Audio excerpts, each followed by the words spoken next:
السلام عليكم ورحمة الله وبركاته.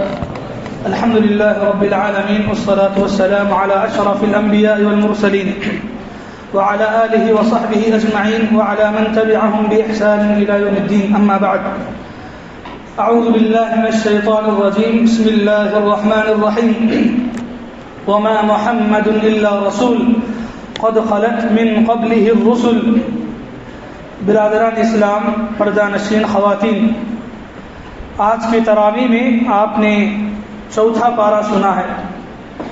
اس پارے میں ایک سورہ آل عمران، کل جس کے بارے میں آپ نے بیان سنا، وہ سورہ آج کو مکمل ہوا.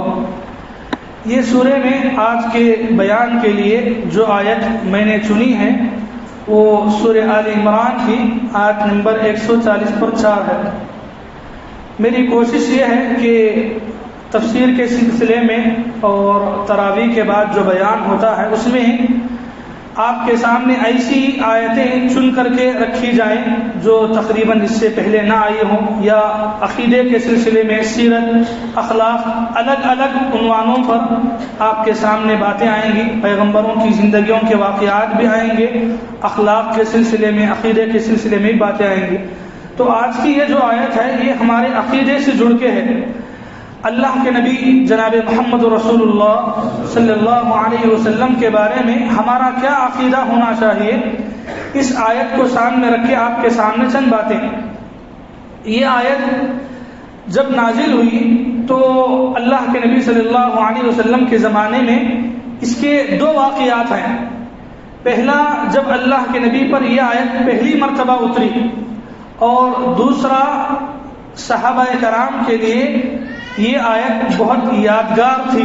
تو یہ دو الگ الگ ہیں، یعنی کہ اللہ کے نبی کے زمانے میں پہلی مرتبہ آیت کا اترنا، اور دوسرا صحابہ کرام کے لیے یہی آیت ایک یادگار بننا. تو پہلے ہم پہلی بات کی طرف آتے ہیں کہ یہ آیت اللہ کے نبی کے زمانے میں کب نازل ہوئی.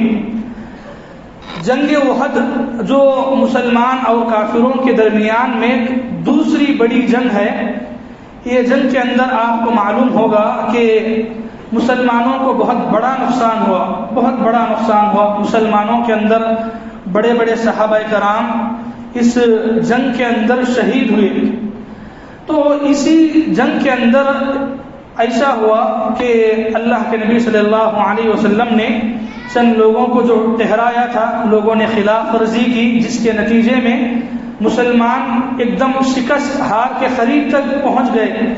تو ایسے میں ایک منافق انسان تھا جو مسلمانوں کی صفوں میں گھس کے آیا تھا. تو اس نے ایک واویلا مچایا، ہنگامہ کھڑا کیا. کیا ہنگامہ؟ وہ جنگ جو ہے ایک دور پہ آ کے ایسے چلی کہ مسلمانوں اور کافروں کے درمیان بہت گھمسان کی لڑائی تھی، ایک دم سخت. تو ویسے میں ایک آدمی نے اللہ کے نبی پر حملہ کرنے کی کوشش کی، تاکہ ان کی کافروں کی کوشش یہ تھی کہ اگر محمد کا قتل کیا جائے تو صحابہ کرام خود بخود ٹھنڈے پڑ جائیں گے اور یہ دین یہیں تک ختم ہو جائے گا. تو اس لیے ایک آدمی نے، ایک کافر نے اللہ کے نبی کو نشانہ بنایا قتل کرنے کے لیے. ایک صحابی جن کا نام ہے حضرت مصعب بن عمیر رضی اللہ عنہ، ان کو اندازہ ہوا کہ کوئی اللہ کے نبی کا پیچھا کر رہا ہے اللہ کے نبی کو مارنے کے لیے. تو اللہ کے نبی کے پیچھے پیچھے رہنے لگے، اور اتفاق ایسا ہوا کہ جس وقت اس کافر نے ایک خطرناک تیر اللہ کے نبی پر حملہ کرنے کی کوشش کی، حضرت مصعب بن عمیر رضی اللہ عنہ آڑے آئے، اور وہ تیر اللہ کے نبی کو لگنے کے بجائے یہ صحابی حضرت مصعب بن عمیر رضی اللہ عنہ کو لگی، اور پھر دشمن نے وار کر کے حضرت مصعب بن عمیر کو قتل کر دیا، اور اس طریقے سے وہ شہید ہوئی حضرت مصعب بن عمیر رضی اللہ عنہ. یہاں مسئلہ یہ تھا کہ حضرت مصعب بن عمیر رضی اللہ عنہ کی شکل صورت جو ہے بظاہر دیکھنے میں جو ہے اللہ کے نبی سے ملتی جلتی تھی. یہ صحابہ کرام میں ایک پہچان ہے حضرت مصعب بن عمیر کی، جن کی شکل صورت اللہ کے نبی سے ملتی جلتی تھی. تو جیسے ہی حضرت مصعب بن عمیر رضی اللہ عنہ کو شہید کیا گیا تو منافقوں نے، پھر منافقوں کا دیکھ کر کافروں نے ہنگامہ مچایا کہ اب محمد قتل کر دیے گئے ہیں، محمد کا ختم ہو چکے ہیں. تو یہ خبر مسلمانوں کے اندر جب پھیلی تو مسلمان مایوس ہو گئے، اس لیے کہ ان کے دلوں میں اللہ کے نبی صلی اللہ علیہ وسلم کی ایک عظمت تھی، اللہ کے نبی کے انتقال کی بات تک وہ گوارا نہیں کرتے تھے، تو ان کے دلوں پر یہ خبر جو ہے پہاڑ بن کے گزری، اور وہیں پر بہت سارے صحابہ کرام ٹھنڈے پڑ گئے، اور ان کو ہمت نہیں ہو رہی تھی کہ اب جنگ باقی رکھیں گے، جبکہ ایک غلط خبر تھی، حالانکہ اللہ کے نبی صلی اللہ علیہ وسلم اپنی جگہ بقید حیات تھے، مکمل طور پہ زندہ تھے، لیکن کافروں اور مسلمانوں کے درمیان اتنی گھمسان کی لڑائی تھی کہ تھوڑی دیر کے لیے نظر نہیں آئے، تو اس وجہ سے کافروں نے یہ ہنگامہ مچایا۔ تو اس موقع پہ اللہ نے یہ آیت نازل کی۔ آیت کا معنی اب سنیے، اللہ فرماتے ہیں وَمَا مُحَمَّدٌ إِلَّا رَسُولٌ، محمد ایک رسول ہے صلی اللہ علیہ وسلم۔ دنیا میں جتنے پیغمبر رسول آئے تو ویسے ہی محمد بھی کیا ہے، ایک رسول ہے اللہ کے۔ أَفَإِن مَاتَ، اگر وہ انتقال ہو جائے، أَوْ قُتِلَ، یا پھر کسی جنگ میں شہید ہو جائے، انقلبتم علی اعقابکم، تو کیا تم دین کو چھوڑ کے مرتد ہو جاؤ گے؟ ومن ينقلب علی عقبیہ، اگر کوئی آدمی نبی کے انتقال کی وجہ سے دین سے پھر گیا، مرتد ہو گیا، فلن یضر اللہ شیئا، تو اللہ نے کہا کہ وہ دین سے مرتد ہو کے اللہ کے دین کو نقصان نہیں پہنچائے گا، اللہ کے دین کو اس کی وجہ سے نقصان نہیں ہوگا۔ تو اللہ تعالیٰ نے یہ آیت پہلی مرتبہ نازل کی اس موقع پر، جنگ احد میں۔ جب یہ آیت نازل ہوئی تو صحابہ کرام کو بات اور اچھے طریقے سے سمجھ میں آئی کہ یہ دین محمد کی طرف سے آیا ہوا ہے، ایک ذریعہ ہے، محمد ایک رسول ہے، وہ دین پورا محمد پہ نہیں ہے، یہ دین تو اللہ کی عبادت پہ چلنے والا ہے، تو محمد اگر قتل کر دیے جائیں یا شہید ہو جائیں تو اس کی وجہ سے یہ دین رکنے والا نہیں ہے، تو اس لیے یہ دین آگے بڑھنے والا ہے۔ تو پھر بعد میں صحابہ کرام کو ہمت آئی، اور پھر دوسرے صحابہ کرام نے اور ہمت دی، تو پھر آگے چل کر تھوڑی ہی دیر کے بعد اللہ کے نبی صلی اللہ علیہ وسلم ان کو نظر آئے، اور پھر جو ہے جنگ آخری میں جو کچھ ہوا وہ سب آپ جانتے ہیں۔ تو یہ ایک پہلی موقع ہے جب یہ آیت نازل ہوتی ہے۔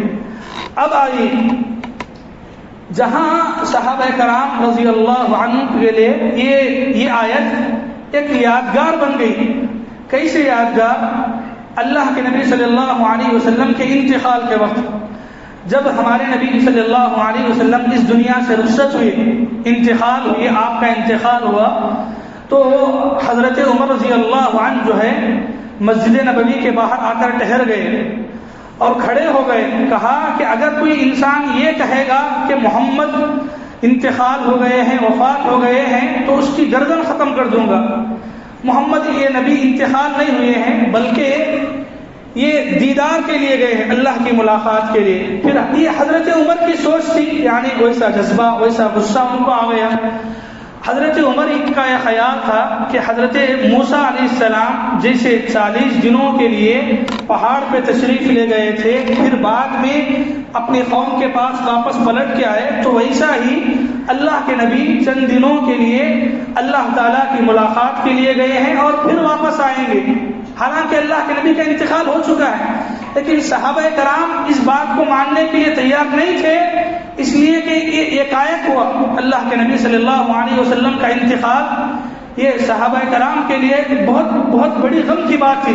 صحابہ کرام جو اللہ کے نبی کے ساتھ رہا کرتے تھے، اللہ کے نبی کے ساتھ اٹھتے بیٹھتے تھے، کتنی قربت تھی، اللہ کے نبی سے انہوں نے دین سیکھا، اللہ کے نبی کی محبت دنیا کی ساری چیزوں سے بڑھ کے تھی۔ تو ایسے موقع پہ اللہ کے نبی کا اس دنیا سے رخصت ہونا ایک بہت بڑا پہاڑ تھا صحابہ کرام کے لیے، تو اس لیے صحابہ کرام تھوڑی دیر کے لیے اس بات کو قبول نہیں کیے۔ حضرت عمر رضی اللہ عنہ کا غصہ اپنی جگہ تھا، اور اتفاق ایسا کہ حضرت ابو بکر رضی اللہ عنہ اس وقت وہاں نہیں تھے، باہر تھے۔ تھوڑی دیر کے بعد مدینے کے اندر مسجد نبوی کے پاس تشریف لے کر آئے، دیکھا لوگوں کی بھیڑ لگی ہوئی ہے، سیدھا اپنی بیٹی کے گھر یعنی اللہ کے نبی کی بیوی حضرت عائشہ رضی اللہ عنہ کے گھر میں پہنچ جاتے ہیں۔ اللہ کے نبی صلی اللہ علیہ وسلم کا جسد مبارک، آپ کی روح جسم سے نکل چکی ہے، اور آپ کے اوپر ایک یمنی چادر ڈال دی گئی ہے. حضرت ابوبکر رضی اللہ عنہ اللہ کے نبی کے جسم سے وہ چادر ہٹاتے ہیں، اللہ کے نبی کی پیشانی کو بوسہ دیتے ہیں اور اللہ کے نبی صلی اللہ علیہ وسلم کی پیشانی کو بوسہ دے کر کہتے ہیں طبت حیا ومیتا، کہ اے نبی آپ جب تک زندہ تھے بڑے پاکیزہ تھے، اب جب آپ کا انتقال ہوا ہے تو اب بھی آپ کے جسم یا آپ کا جسد مبارک اب بھی بہت پاک نظر آ رہا ہے. حضرت ابوبکر رضی اللہ عنہ اللہ کے نبی صلی اللہ علیہ وسلم کے جسم پر وہ چادر پھر سے اڑا دیتے ہیں اور باہر تشریف لے آتے ہیں. باہر آتے ہیں تو دیکھتے ہیں کہ صحابہ کرام غم زدہ ہیں اور ایک طرف عمر کھڑے ہوئے ہیں. حضرت ابوبکر حضرت عمر کے پاس جاتے ہیں، جا کر کہتے ہیں اجلس، کہ بیٹھ جاؤ. حضرت عمر ان کا غصہ سب جانتے ہیں، بیٹھے نہیں. تو حضرت ابوبکر رضی اللہ عنہ ان کو کچھ اور نہیں بولے بلکہ آگے بڑھ گئے منبر رسول کے پاس، جہاں اللہ کے نبی کا منبر تھا تو وہاں پر چڑھ گئے. اور چڑھنے کے بعد سب لوگ وہیں پر جمع تھے. تو سب لوگ جمع تھے. حضرت ابوبکر رضی اللہ عنہ نے یہی آیت تلاوت کی، کہا وما محمد الا رسول، کہ لوگوں محمد ایک رسول ہیں. افإن مات، اگر وہ انتقال ہو جائے، او قتل، یا شہید ہو جائے، انقلبتم علی اعقابکم، تو کیا تم اپنے دین سے پھر جاؤ گے، مرتد ہو جاؤ گے. اس لیے کہ بہت سارے لوگ جو ابھی نئے مسلمان ہوئے تھے، کئی لوگ اس وقت مرتد ہو گئے، خاص کر کے جو کھیڑے گاؤں کے لوگ تھے جو ابھی اسلام لائے تھے، نبی کے انتقال کی خبر سن کے مرتد ہو گئے. کیوں؟ وہ ان کی سوچ تھی کہ جب محمد ہی نہیں رہے تو ہم دین کو کیا ماننا ہے. تو چونکہ دین کے اندر وہ بہت کچے تھے تو اس لیے مرتد ہو گئے. حضرت ابوبکر رضی اللہ عنہ نے یہی آیت تلاوت کی. حضرت عبداللہ بن عباس رضی اللہ عنہ کہتے ہیں کہ جب حضرت ابوبکر رضی اللہ عنہ کی زبان سے یہ آیت حضرت ابوبکر نے پڑھی تو ہم کو ایسا لگا کہ شاید یہ آیت ابھی نازل ہوئی ہے.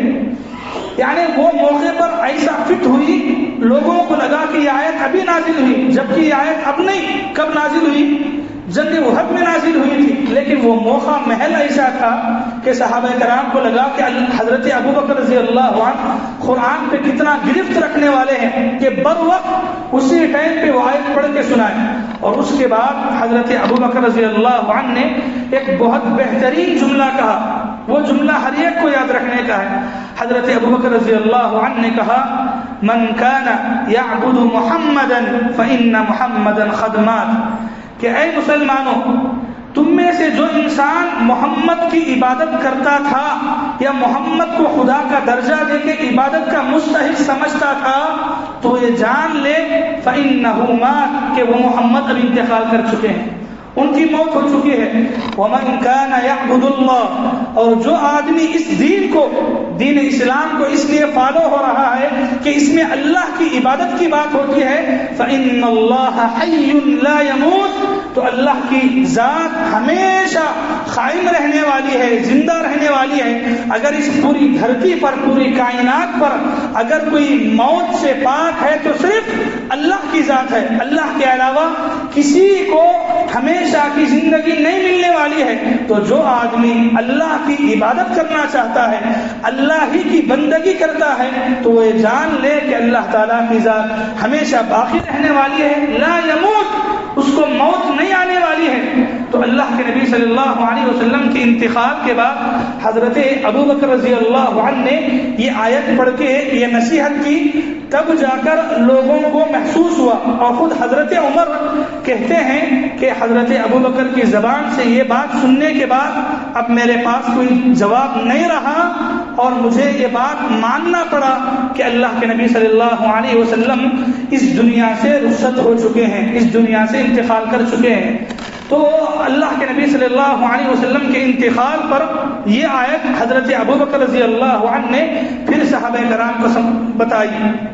تو یہاں ہم رک کے بات سمجھنا ہمارے لیے ضروری ہے کہ یہ دین، ہم جس دین کو مان رہے ہیں، دین اسلام، یہ دین اللہ تعالیٰ کا دین ہے. وہ دین جس کو اللہ تعالیٰ نے نازل کیا ہے، یہ اللہ کا دین ہے. یہ دین کسی کی بیس پہ چلنے والا نہیں, کسی نبی کی, کسی پیغمبر کی بیس پہ نہیں. ہاں وہ ذریعہ ہیں, وہ باتوں کو پہنچانے والے ہیں, وہ باتوں کو لوگوں تک ذریعہ بن کے لانے والے ہیں, اس کے علاوہ ان کا کوئی اور مقام نہیں ہے.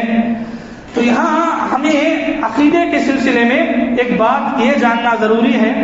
اللہ کے نبی صلی اللہ علیہ وسلم اس دنیا سے رخصت ہوئے ہیں, آپ کا انتقال ہوا ہے, آپ کی وفات ہوئی ہے. قرآن مجید کے اندر یہ بات کو ثابت کرنے کے لیے اور بھی آیتیں ہیں. مثال کے طور پر سورہ زمر آیت نمبر 30 اللہ تعالیٰ فرماتے ہیں اِنَّكَ مَيِّتٌ وَإِنَّهُمْ مَيِّتُونَ. اے نبی ایک دن آپ بھی وفات پانے والے ہیں, وَإِنَّهُمْ مَيِّتُونَ, اور جتنے لوگ ہیں دنیا میں وہ بھی مرنے والے ہیں. یہ قرآن کی آیت ہے میرے بھائیوں, سورہ زمر آیت نمبر 30. یہ مسئلہ ہمارے لیے جاننا ضروری ہے. آج مسلمانوں میں بعض مسلمان ایسے بھی ہیں جو اللہ کے نبی کے لیے وفات کی بات ماننے کے لیے تیار نہیں ہوتے. وہ سمجھتے ہیں کہ ہم گستاخی کر رہے ہیں اور عجیب عجیب الفاظ استعمال کرتے ہیں کہ نہیں اللہ کے نبی پردہ کرے ایسا بولنا ہے, اللہ کے نبی وفات کرے انتقال کر گئے یہ بات نہیں لانا ہے. میرے بھائی یہ بات یا یہ عقیدہ ہمارا عقیدہ نہیں, یہ قرآن میں اللہ کا فیصلہ ہے. اللہ نے کہا ہے, آپ کیا ترجمہ کریں گے؟ انک میتن, اے نبی آپ بھی میت کا ترجمہ کیا کریں گے؟ آپ بھی ایک دن انتقال ہونے والے, وفات پانے والے. قرآن کا اتنا صاف لفظ ہے پھر بھی لوگ جو ہے اس کو ادھر ادھر ٹال مٹول کرتے ہیں. اسی طریقے سے اللہ کے نبی صلی اللہ علیہ وسلم اس دنیا میں ایک انسان کے طور پہ تشریف لائے. آپ انسان تھے. بعض مسلمان سمجھتے ہیں کہ اللہ کے نبی نور کے مخلوق تھے, اللہ تعالیٰ نے آپ کو نور سے پیدا کیا. یہ غلط عقیدہ ہے. اللہ تعالیٰ نے ہمارے نبی کو جیسے عام انسانوں کو پیدا کیا مٹی سے, حضرت آدم علیہ السلام کو, پھر ان کی جیسی نسل چلی ویسے ہی حضرت آدم علیہ السلام کی نسل سے ہی ہمارے نبی ہیں. تو اللہ کے نبی صلی اللہ علیہ وسلم بشر ہیں. بشر یعنی انسان, کوئی نورانی مخلوق نہیں ہے. اور انسان جیسے دنیا میں پیدا ہو کر کے آتے ہیں ماں باپ کے ذریعے سے, ہمارے نبی کی پیدائش بھی دنیا میں ویسے ہی ہوئی اور دنیا میں ایک انسان کے جیسے ہی تھے. اور یہ انسان کا لفظ خود اللہ کے نبی نے استعمال کیا. سورہ کہف آیت نمبر 110 اللہ فرماتے ہیں قل, اے نبی آپ لوگوں کو بتا دیجئے انما انا بشر مثلکم, کہ میں تم جیسا ایک بشر ہوں. بشر کا ترجمہ کیا کرتے؟ بشر انسان. یہ خود اللہ کے نبی سے اللہ تعالیٰ نے قرآن میں کہلوایا کہ آپ لوگوں کو بتا دیجئے میں بشر ہوں. ہاں فرق ہے, انما یوحا, فرق یہ ہے کہ میرے اوپر وحی کی جاتی ہے. یعنی کہ اللہ نے مجھے رسول بنایا ہے. رسول سے پہلے میری حیثیت کیا ہے؟ انسان ہی کی ہے. تو جب اللہ کے نبی لوگوں کے درمیان میں آ کے نبی بننے کا اعلان کیے تو لوگوں نے کیا بولے معلوم؟ ما لهذا الرسول يأكل الطعام ويمشي في الأسواق. ارے کیسا رسول ہے, یہ تو انسان ہے, بازاروں میں گھومتا ہے, کھاتا ہے, پیتا ہے, یہ رسول کیسے ہو سکتا ہے؟ تو اللہ تعالیٰ نے اس کا ایک بہترین جواب دیا. سورہ بنی اسرائیل آیت نمبر 90 پر 4 اور 90 پر 5 اللہ نے کہا, یعنی کافر لوگ جیسا سمجھتے تھے, کافرانہ جی آج کی دنیا میں مسلمان بھی سمجھتے ہیں کہ اللہ کے نبی کو بشر انسان ماننے کے لیے تیار نہیں, نوری مخلوق وہ یہ. ارے قرآن کیا بول رہا ہے آپ سنیے. قرآن کہتا ہے قل, اے نبی آپ کہہ دیجئے لو کان فی الارض ملائکۃ, اگر زمین پہ انسان کے بجائے فرشتے ہوتے, فرشتوں کا چلنا پھرنا, فرشتوں کا بسیرا ہوتا تو اللہ تعالیٰ رسول کو فرشتہ ہی بنا کے نازل کرتا. تو کیا دنیا میں فرشتے چلتے پھرتے ہیں؟ نہیں. تو چلنے پھرنے والے کون ہیں؟ انسان ہیں. تو پھر نبی انسان آئے گا یا فرشتہ آئے گا؟ انسان آئے گا. تو اللہ تعالیٰ نے کہا کہ زمین پر اگر فرشتے پھرتے تو ہم بھی ایک نورانی مخلوق, فرشتے نورانی مخلوق ہے, ہم بھی وہی مخلوق نازل کرتے. لیکن نہیں, انسان چلتے پھر رہے ہیں تو اس لیے ہم بھی انسان ہی کو نبی بنا کر کے بھیجے گئے ہیں. آج اللہ کے نبی کے بارے میں ہمیں صحیح عقیدہ رکھنے کی بہت ضرورت ہے. لوگ اللہ کے نبی کے مقام کو بڑا چڑھا کر پیش کرنے کے لیے عجیب عجیب باتیں کرتے ہیں. نورانی مخلوق ہے, نبی کا سایہ نہیں تھا, نبی کا سایہ نہیں تھا؟ ارے بھائی انسان ہے تو انسان کا سایہ نہیں ہوتا ہے، بالکل سایہ تھا، اللہ کے نبی کا سایہ تھا۔ دلیلیں بہت ساری ہیں، ایک دلیل آپ کے سامنے رکھوں گا۔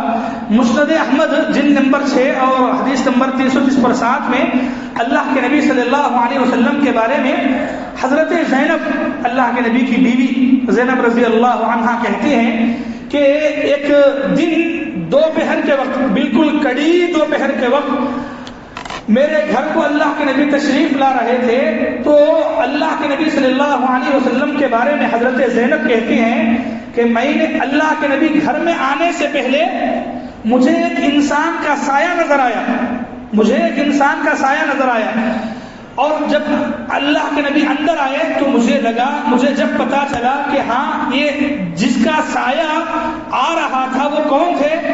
اللہ کے نبی تھے، اور اللہ کے نبی ہی بعد میں آئے۔ تو ایسی بہت ساری دلیلیں ہیں جو اللہ کے نبی کے سائے کو بتاتی ہیں کہ اللہ کے نبی دنیا میں جب تک تھے اللہ کے نبی کا سایہ تھا۔ تو ایسی کئی باتیں ہیں میرے بھائیوں۔ میرے حال عقیدے کے 3 مسئلے میں نے آج آپ کے سامنے بیان کیے۔ پہلا عقیدے کا مسئلہ جو اللہ کے نبی کے بارے میں ہم کو یاد رکھنا ہے، اللہ کے نبی صلی اللہ علیہ وسلم اس دنیا سے وفات پا چکے ہیں۔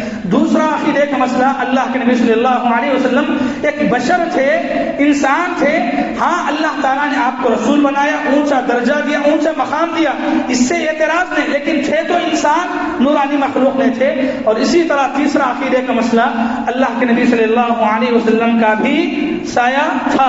یہ 3 عقیدے کی باتوں کو جاننے کے بعد اللہ کے نبی کی وفات کے بارے میں 2 آخری باتیں ہم کو یاد رکھنا ہے۔ اللہ تعالیٰ نے ہمارے نبی صلی اللہ علیہ وسلم کو وفات دی، تو یہاں 2 باتیں یاد رکھنا ہے۔ پہلی بات یہ ہے، دنیا میں جتنے پیغمبر آئے ان کو موت سے پہلے اللہ تعالیٰ اختیار دیتے ہیں۔ دنیا میں جتنے پیغمبر آئے موت سے پہلے اللہ ان کو اختیار دیتے، دنیا میں چاہے تو رہ سکتے یا چاہے تو پھر آ سکتے، یعنی کہ موت کے لیے تیار ہو سکتے۔ انسانوں کے لیے ایسا نہیں، انسان کے لیے کوئی موقع نہیں، موت آنا ہے تو آ جاتی ہے، پھر لمحہ پوچھنا ایسا نہیں ہوتا۔ اس بات کی کیا دلیل کہ پیغمبروں کو پوچھا جاتا ہے، پیغمبروں کو آپشن دیا جاتا ہے۔ صحیح بخاری حدیث نمبر 4430 پر 5 اللہ کے نبی کے بارے میں حضرت عائشہ رضی اللہ عنہا کہتی ہیں، ما من الانبیاء الا يعرض خیر بین الدنیا والآخرہ۔ دنیا میں جتنے پیغمبر آئے اللہ تعالیٰ ان کو موت سے پہلے اختیار دیتے ہیں، چاہے تو دنیا میں رہ سکتے ہیں یا چاہے تو آنے کے لیے، یعنی اللہ کے پاس جانے کے لیے وہ بھی تیاری کر سکتے ہیں، یہ آپشن دیا جاتا ہے۔ یہ بات حضرت عائشہ کو کب سمجھ میں آئی؟ حضرت عائشہ کہتی ہیں اللہ کے نبی انتقال ہونے سے پہلے ایک بات بہت زیادہ پڑھ رہے تھے، بہت آہستہ سے، مع الذین انعم اللہ علیہم من النبیین، کہ میں ان لوگوں کے ساتھ ہوں جو پیغمبر ہیں، شہید ہیں، صدیق ہیں، اللہم بالرفیق الاعلی، کہ میں اللہ کی طرف جا رہا ہوں، میں اللہ کی طرف جا رہا ہوں۔ یہ جملہ اللہ کے نبی انتقال سے تھوڑا پہلے بار بار پڑھ رہے تھے اور آہستہ پڑھ رہے تھے، چونکہ حضرت عائشہ رضی اللہ عنہا کے گود میں تھے، حضرت عائشہ نے کان لگایا تو اللہ کے نبی یہی دعا پڑھ رہے تھے، اللہم بالرفیق الاعلی۔ تو اللہ کے نبی کے انتقال کے بعد حضرت عائشہ بتاتی ہیں جب اللہ کے نبی یہ دعا پڑھ رہے تھے تو مجھے سمجھ میں آیا کہ اللہ کے نبی کو بھی یہ آپشن دیا گیا کہ آپ چاہے تو دنیا میں اور بھی رہ سکتے ہیں یا چاہے تو اللہ کی طرف آ بھی سکتے ہیں۔ تو اسی کے جواب میں اللہ کے نبی بار بار بول رہے تھے اللہم بالرفیق الاعلی، کہ میں اللہ بلند و بالا رب کی طرف جانا چاہ رہا ہوں۔ تو یہ پیغمبروں کی ایک امتیازی بات ہے، یہ پیغمبروں کے لیے خاص ہے کہ پیغمبروں کو موت سے پہلے اطلاع دی جاتی ہے، ان کو اختیار دیا جاتا ہے، لیکن کسی بھی پیغمبر نے دنیا میں ہی ہمیشہ رہنے کی زندگی کو اختیار نہیں کیا، بلکہ جب بھی اللہ کی طرف سے فرشتہ آیا روح نکالنے کے لیے تو ہر ایک پیغمبر اللہ ہی کی طرف جانے کو پسند کیے، دنیا میں رہنے کو، ہمیشہ کی زندگی کو کسی نے بھی پسند نہیں کیا۔ یہ ایک بات اللہ کے نبی کی وفات کو لے کر۔ دوسری بات، اللہ کے نبی صلی اللہ علیہ وسلم اس دنیا سے وفات پا چکے ہیں، لیکن شہیدوں کے بارے میں قرآن میں ثابت ہے کہ شہیدوں کو اللہ تعالیٰ نے کیا کہا، وَلَا تَقُولُوا لِمَنْ يُقْتَلُ فِي سَبِيلِ اللَّهِ أَمْوَاتٌ، کہ جو لوگ اللہ کے راستے میں مارے جاتے ہیں، شہید ہوتے ہیں، تم ان کو مردہ نہ کہو۔ تو شہید کو مردہ نہیں کہنا اس لیے کہ وہ اللہ کے پاس زندہ ہے۔ تو پیغمبر بھی زندہ ہیں، لیکن یہ الگ بات ہے، ان کی زندگی برزخی زندگی ہے۔ اللہ کے نبی خود اپنے بارے میں کہتے ہیں کہ دنیا میں کوئی بھی مسلمان جب میرے اوپر درود پڑھتا ہے، اللہ تعالیٰ میری روح کو لوٹاتے ہیں اور میں پھر اس کا جواب دیتا ہوں۔ تو اللہ کے نبی صلی اللہ علیہ وسلم برزخ کی جو زندگی ہے، وہ زندگی کے حساب سے آپ زندہ ہیں، آپ کی زندگی ہے، لیکن دنیا کے حساب سے آپ انتقال کر چکے ہیں، آپ کی وفات ہو چکی ہے۔ اگر آپ کی وفات نہیں ہوتی، آپ کا انتقال نہیں ہوتا، صحابہ کرام دفناتے؟ صحابہ کرام جنازے کی نماز پڑھتے؟ نہیں پڑھتے۔ تو صحابہ کرام اس بات کو مانتے تھے میرے بھائیوں۔ آج مسلمانوں میں جو چند خاص لوگ ہیں، جو یعنی کہ وہی جو ہرے جھنڈے والے، وہ اللہ کے نبی کی شان میں اتنا اونچا اللہ کے نبی وفات بول کے نہیں بولنا، گستاخ بولتے، اللہ کے نبی پردے میں تشریف فرما ہے بولتے۔ یہ میٹھے باتیں یہ قرآن سے چٹنے ہوتے ہیں۔ قرآن آپ کو منہ توڑ جواب دیتا ہے، انک میت و انہم میتون۔ اللہ کے نبی برزخی زندگی میں زندہ ہیں، وہ کیسے زندہ ہیں، کیا کر رہے ہیں، اس کو ہم سے تعلق نہیں ہے۔ اللہ تعالیٰ وہ زندگی کے بارے میں اللہ بہتر جانتے ہیں، ہمیں اس کی ڈیپ میں جانے کی ضرورت نہیں ہے۔ دنیا کے حساب سے اللہ تعالیٰ نے جو فیصلہ ہمارے لیے کیا ہے، وہ فیصلے کو ہم مانیں گے۔ اللہ کے نبی صلی اللہ علیہ وسلم کے بارے میں کبھی بھی کوئی انسان ایسی باتیں بتا کر کے نبی کا مقام بڑھانا چاہتا ہے تو حقیقت میں وہ بڑھاتا نہیں بلکہ گھٹاتا ہے۔ اللہ کے نبی اپنی زندگی میں صحابہ کو نصیحت کرتے ہوئے بولتے ہیں، لا تطرونی، کہ تم مجھے چڑھا بڑھا کر کے نہ کو بولو، کما اطرت النصارى عیسی ابن مریم، جیسا کہ نصارہ عیسائیوں نے، کرسچنوں نے عیسیٰ علیہ السلام کو خدا کا بیٹا بنایا، اتنا چڑھائے خدا کے بیٹے کے برابر کھڑا کر دیے۔ تو تم مجھے ویسا جو مقام میرا ہے اس مقام پر رکھو، اس سے بڑا چڑھا کر کے نہ بولو۔ تو آج مسلمانوں میں بعض خاص ذہن کے لوگ ایسے ہیں جو ہرا کلر، یہ رنگ، اس کو اتنا مانتے ہیں۔ اللہ کے نبی پردہ فرما گئے، اللہ کے نبی بشر نہیں تھے، نور کے مخلوق تھے، اللہ کے نبی کا سایہ نہیں تھا، ہرا گنبد کا بھی سایہ نہیں۔ یہ سب ایسی میٹھی باتیں ہیں جن کا ثبوت قرآن میں بھی نہیں ہے، حدیث میں بھی نہیں۔ اللہ کے نبی اپنی زندگی میں جو کام، جو مرتبہ پسند کرے، ہم بھی وہی مرتبہ دینا چاہیے، اس سے نہ نیچے کرنا ہے نہ اس سے اوپر کرنا ہے۔ تو عقیدے کے سلسلے میں آج کے بیان میں چند باتیں آپ کے سامنے رکھی گئی ہیں۔ دعا کرتا ہوں رب العالمین سے اللہ تعالیٰ مجھے اور آپ کو نبی کے تعلق سے صحیح عقیدہ رکھنے کی توفیق عطا فرمائے۔